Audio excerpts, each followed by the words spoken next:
Everyone, and welcome to Raina Mo's Designs. And today we're gonna have a different type of video. I want to call this video Tools of the Trade. So if this sounds like a tutorial that would interest you, please keep on watching. Alright, so Tools of the Trade, what does that sound like? That sounds like I'm going to be sharing with you different little tools that I use whenever I create my DIYs. And you would be absolutely correct. And I'm going to make this a series because there's just so many tools out there. But to start off, I wanted to go in with the heavy hitters. And I consider these tools my hardware.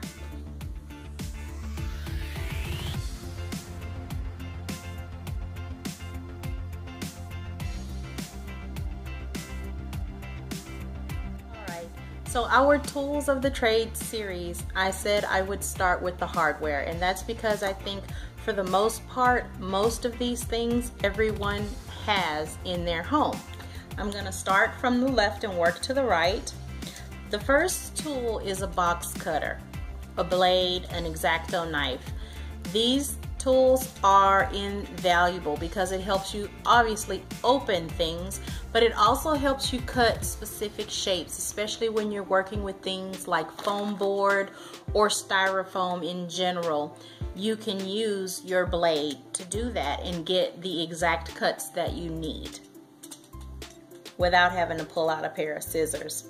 The next item, which this is really large, and I know it looks very intimidating, but these are wire cutters. These are heavy duty Stanley wire cutters, and the reason why I like these is because it doesn't seem to dull as quick as the smaller ones. I almost 1 year on YouTube doing DIY crafts. This month is my anniversary month, which is gonna make 1 year, which it's amazing to me. But I have already gone through 3 different pairs of wire cutters from when I first started.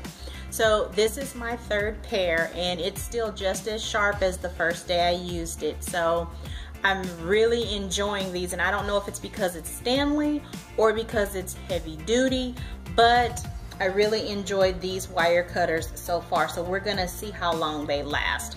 But you could use these if they were tin snips. You could cut metal with them. But I have to tell you, on a lot of the tools that you have, some of the tools you can use for multiple tasks, okay? Some of the tools you should not use for multiple tasks, even if you can.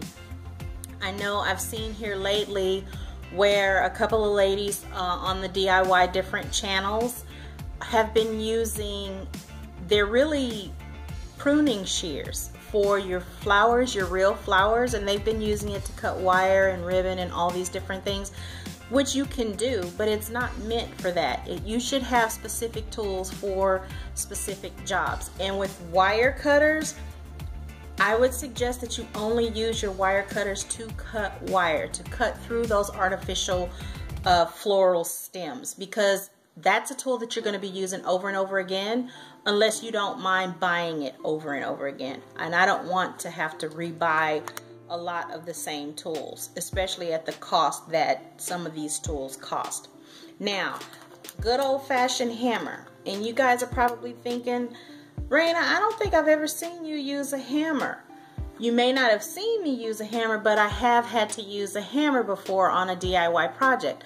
To mind, I can remember having to use a hammer when I created the dupe for my Z Gallery tray, which I'll put the in the iCards, that video, if you haven't seen it, because I nailed that wire through the wood. That's the actual base of that tray. So I do use hammers, and obviously I use nails, which are here, but these aren't the nails I used in that video. Yeah, the bridesmaids hangers, I also use nails to attach their little placards with their names on it. So a hammer is definitely something that everybody typically has in their household anyway, but it is a tool for a DIYer. The next tool that I want to talk about is a soldering iron. Now, obviously, this is one of those tools that is used to solder metal pieces together with soldering medium.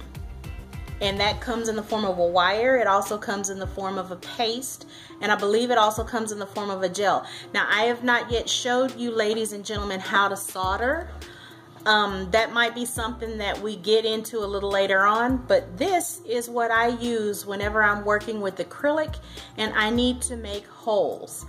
Is that what this tool is designed for? No. Is this a tool that can be used for that? Yes. And if I ever do a DIY where I actually need to solder something with solder, I will be using a different soldering iron. This is just an El Cheapo. I think it was $1.99 from Harbor Freight, because I knew I was only going to be using this with acrylic. So this is a throwaway tool.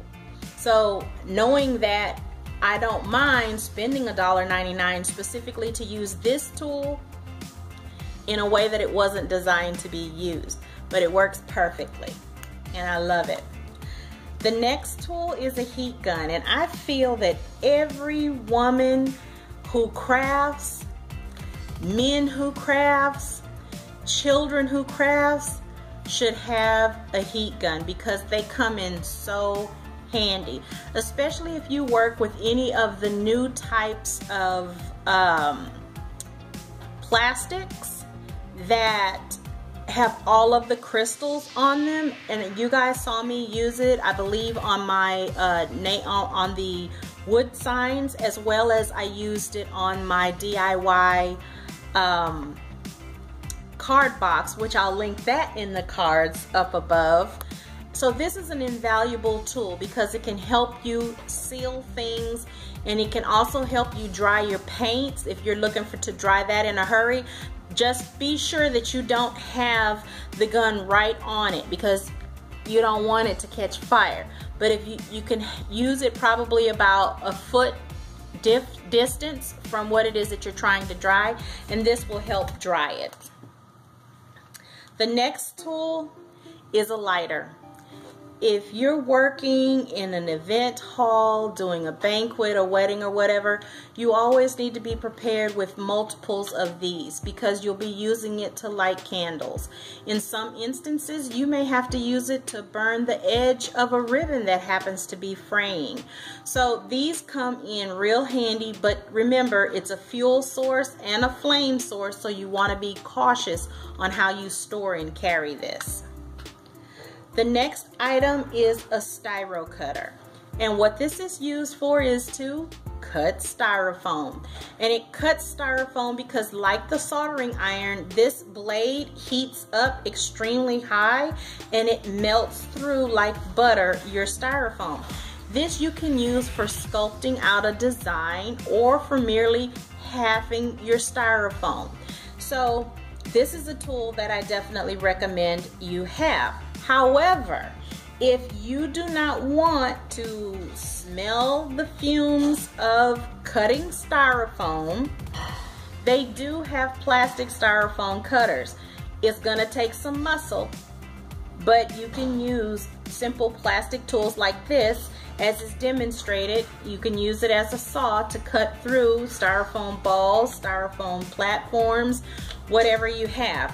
I just prefer using this tool because it's faster and it's more convenient for me because I happen to have weakness in my shoulders, especially my left shoulder. The next thing, which I think is probably the second most important tool that you need as a crafter, is a good pair of cutting shears. And not just any shears. The shears that you're going to be using for your crafting, you're going to need multiples because you need a pair that you use only for cloth and fabric. It doesn't come close to cutting a flower stem. Then you can have another pair that are just rinky-dink that you use to open boxes with or to cut paper with. But you never want to cut fabric with the same shears that you cut paper with because you will damage that fabric. You don't want to dull that blade. And there's also pinking shears, which you use with paper, and there's embroidery shears, which you would use for fine, delicate work on fabric. And that is a pair of scissors that you guys have yet to see me use, but I am going to be making a veil. I know I said that before, and my veil ended up getting made for me, but I was going to make my own veil. So what I'm going to do, I'm still going to do that tutorial. I'm going to teach you how to make your own wedding veil and how to cut the lace appropriately. You wouldn't do that with this. You would have to do that with embroidery shears. So that's something that you'll learn from me later on down the line. And last but not least, I saved it for the best because it is the #1 tool that us DIYers need in the hardware area, and that is a glue gun.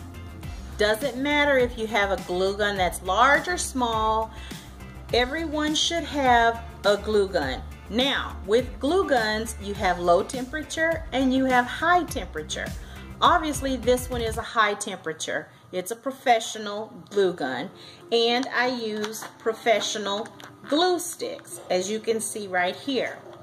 But there is a time and a place for a low temperature glue gun, which usually is one of the smaller ones. But the one that you guys watched me use in the beginning of my YouTube start was a high temperature small glue gun.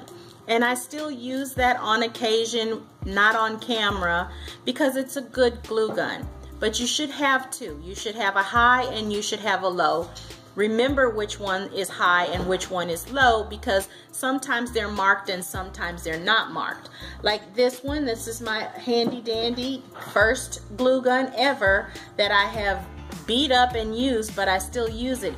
It doesn't say that it's a low temperature or a high temperature, but I know when I purchased it as a high temperature glue gun. So you just have to keep that in mind. But you should have both, because there are times when you are going to be doing crafts that, let's say you decide that you're going to do a bouquet and you want to do that pin tuck that I did underneath my brooch bouquet, and you want to use a fabric like crepe, or you want to use a fabric like chiffon. You don't want to, or even gossamer, you don't want to use a high temperature glue gun on that, because you will melt that fabric, because that fabric, especially acetate or different types of nylon, it's basically made out of plastic. A lot of people don't know that. So a lot of the components in plastic comprise, I'm sorry, I'm having a hard time speaking, comprise that particular type of fabric. So if you use a high temperature glue gun and you've been using it for an hour, it will burn that material for you. So that's the reason why you should have two. And glue guns don't cost but a couple of dollars. I've even seen some glue guns at the $1.25 store locally here. So I mean, glue guns aren't very expensive. If you get a professional one, you'll pay a little bit more money, but even so, they're still not exorbitantly expensive. So that's pretty much the wrap up that I have. Baby girl wants me to show you guys the Lazy Susan, which obviously it is hardware, but it's not one of the ones. I wanted to go over all of the electronic type of tools and tools that you always see me use. You don't always see me use this, although that's changing, because I have seen the true value in having a Lazy Susan. And it doesn't matter if you get one from the Dollar Tree, such as this, or if you buy one off of Amazon or out of one of the big box stores. A Lazy Susan, especially if you're building tall centerpieces, this will help you quite a bit, especially when it's time to decorate.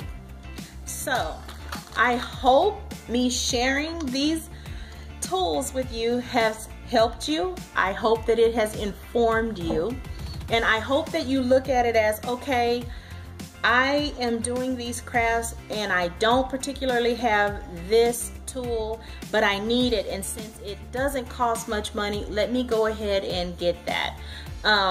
Because here at the winter season, it seems like more and more people are crafting because they're making gifts to give. So I just felt like I needed to do my part by just educating you a little bit about the tools that I have and how I use them and why I use them. So so I decided that I'm gonna make this a series. So the next series portion of this is still gonna be focused on hardware because there's other forms of hardware that I keep here in my arsenal for DIYing in a toolbox that I specifically have for all of these and those tools. And so I want to continue sharing those with you. So please give us a thumbs up, subscribe if you haven't subscribed already, and as always, have a wonderful evening. Bye.